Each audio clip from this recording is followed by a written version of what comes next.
I received a letter from a girl, and I'd like to share just a small part of it with you.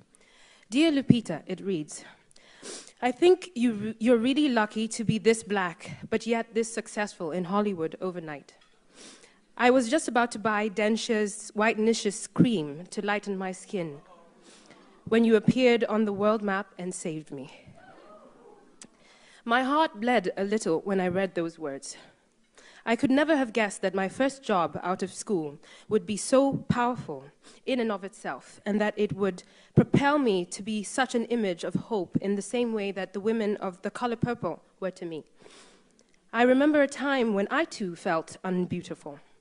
I put on the TV and only saw pale skin. I got teased and taunted about my night-shaded skin. And my one prayer to God, the miracle worker, was that I would wake up lighter-skinned. The morning would come and I would be so excited about seeing my new skin that I would refuse to look down at myself until I was in front of a mirror because I wanted to see my fair face first.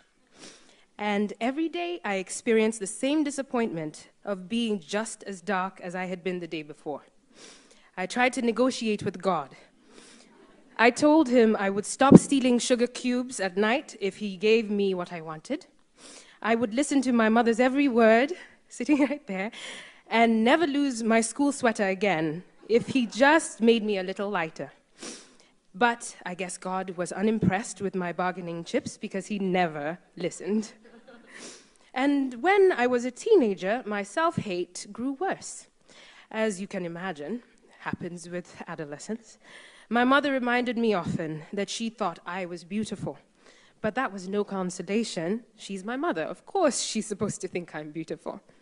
And then Alec Weck came on the international scene. A celebrated model. She was dark as night.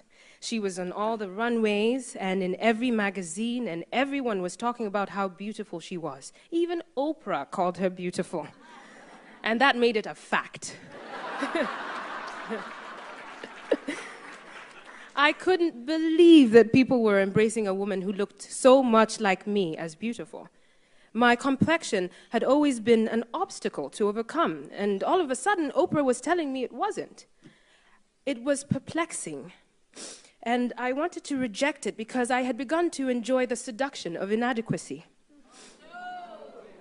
But a flower couldn't help but bloom inside me. When I saw Alec, I inadvertently saw a reflection of myself that I could not deny. Now, I had a spring in my step because I felt more seen, more appreciated by the faraway gatekeepers of beauty. But around me, the preference for light skin prevailed. To the beholders that I thought mattered, I was still unbeautiful. And my mother again would say to me, "You can't eat beauty. It doesn't feed you."